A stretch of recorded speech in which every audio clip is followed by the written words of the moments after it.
¿Qué tal? ¿Cómo les va? Continuamos en el Salmo 19. Nuestro tema en esta semana es el poder y la suficiencia de la palabra de Dios.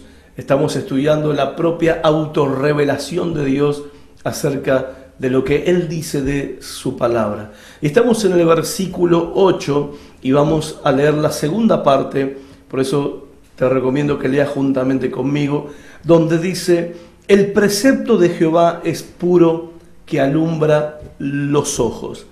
La palabra precepto significa mandatos divinos. El precepto de Jehová significa mandatos divinos. En otras palabras, no son sugerencias. La palabra de Dios no son sugerencias, no son opciones. No hay en la Biblia opciones A, B y C para que nosotros después, con nuestro libre albedrío, tomemos la opción que más nos conviene o más nos parezca. No, los preceptos de Jehová son mandatos divinos, lo cual implica también que son obligatorios.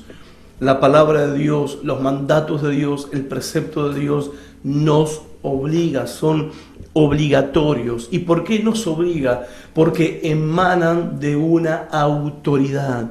Dios es autoridad por sobre todas las autoridades y es autoridad sobre nuestra propia vida.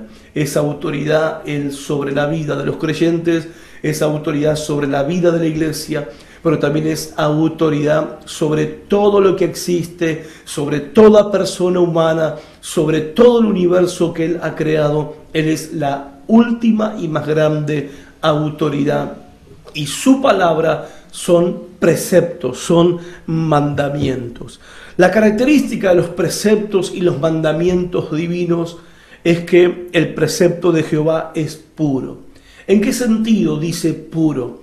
En el sentido de que el precepto de Dios es claro, no en contraste a lo impuro, sino dándonos a entender la claridad del precepto de Dios. Y más vale que sea así para nosotros, que sea claro, porque vamos a tener un día que dar cuenta de nuestra obediencia o no a estos preceptos, a estos mandatos divinos. Tienen que ser claros, ¿por qué? Porque el ser humano tiene la responsabilidad de obedecer los mandamientos divinos. Y si no obedecemos los mandamientos divinos, ¿con qué nos vamos a encontrar? Y quizás con lo que muchos de ustedes estén experimentando en este momento, lo que yo mismo en mi vida he experimentado cuando no he sido obediente a los mandatos divinos, a los mandatos de Dios. Nos encontramos con la disciplina correctiva del Señor. Dios, como Padre, disciplina y corrige a todos aquellos que recibe por hijo. Dios corrige, Dios disciplina. El autor de Hebreos, en el capítulo 12, nos habla de que Dios trata de esa manera con sus hijos que no son obedientes a los mandatos que Él estableció. Son mandatos claros. En otras palabras, no podemos escondernos en la ignorancia, no podemos excusarnos en nuestra falta de conocimiento o escondernos en que no podemos comprender o entender, porque dice la palabra que los mandatos de Dios son claros. A ver, a veces se ataca la Biblia de una manera muy sutil, diciendo que la Biblia es profunda, diciendo que la Biblia es difícil de entender, diciendo que la Biblia es complicada para entender, que no cualquiera la puede leer, que no cualquiera la puede entender, que la Biblia no es clara. Ahora, si la Biblia no es clara, entonces significa que solamente algunos pocos iluminados pueden entender los mandatos de Dios y el resto estamos librados y expuestos a nuestra ignorancia, a nuestra falta de capacidad intelectual para poder comprender lo que Dios dice en su palabra. No, eso es mentira, no es verdad. La Biblia, la palabra de Dios es clara, no fue escrita para gente con un nivel intelectual. Cuando la gente se encontraba confundida acerca de Jesucristo y de sus enseñanzas, ¿Qué era lo que el Señor Jesucristo les decía a los religiosos de su época, pero también a la gente común del pueblo? Les decía, ¿no han leído en la Escritura? Les decía, escudriñen las Escrituras, porque la Escritura, la palabra, habla de mí. No es posible que ustedes no me vean, le decía Jesucristo a los religiosos de su época. Es imposible que no me vean, porque las mismas Escrituras hablan de mí, me revelan a mí. Otros dicen, bueno, pero pastor, usted sabe, el Apocalipsis es un libro muy profundo.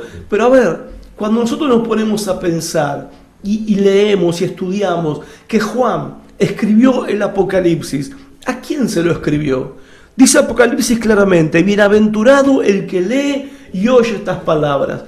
No está diciendo bienaventurado el que las puede entender, comprender su significado misterioso y oculto. No, bienaventurado es el que lee y oye estas palabras, porque estas palabras, aún en el mismo Apocalipsis, no fue escrito para teólogos, no fue escrito para filósofos ni intelectuales, fue escrito para cristianos comunes y corrientes de los finales del primer siglo de esta era cristiana.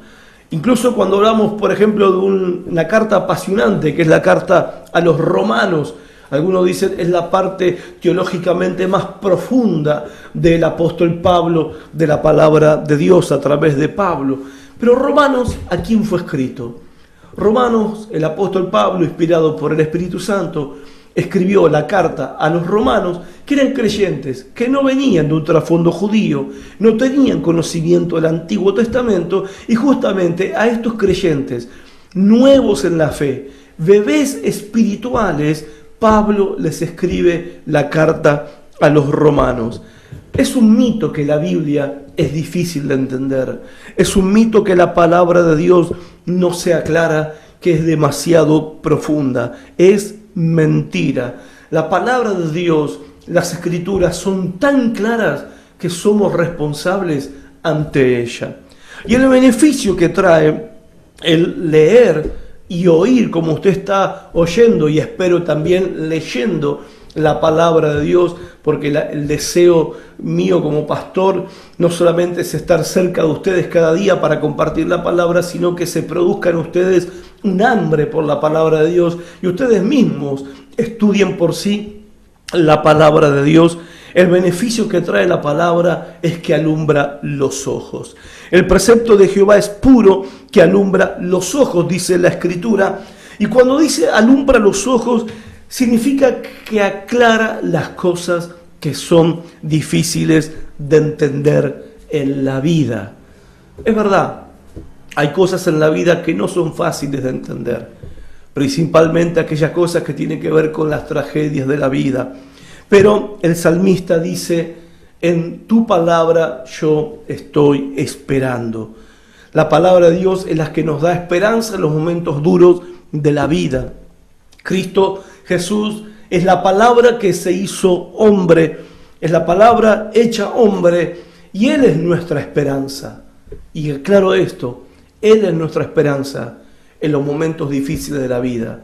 Nuestra esperanza no es Superman, no es el genio de la lámpara que está para concedernos los 3 deseos que pidamos, no es el Señor Jesucristo, el banquero del cielo que está para sostenernos y proveernos de todos nuestros apetitos en el área material y económica que podamos tener, si bien Dios nos puede bendecir con bendiciones materiales y económicas, pero Él no es el banquero del cielo, no es el Superman celestial que está recorriendo la esfera del globo terráqueo, viendo a ver qué pobre víctima de la vida está cayendo en la desgracia para presentarse como un superhéroe para salvarlo. No es el genio de la lámpara que aparece para solucionarnos todos los problemas de la vida, pero sí Él es nuestra esperanza en los momentos más difíciles de la vida.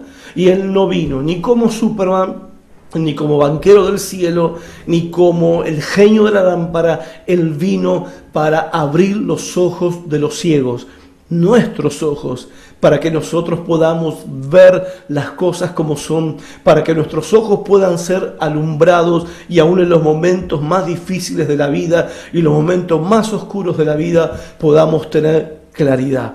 Esa es la palabra de Dios. Esos son los preceptos de Jehová.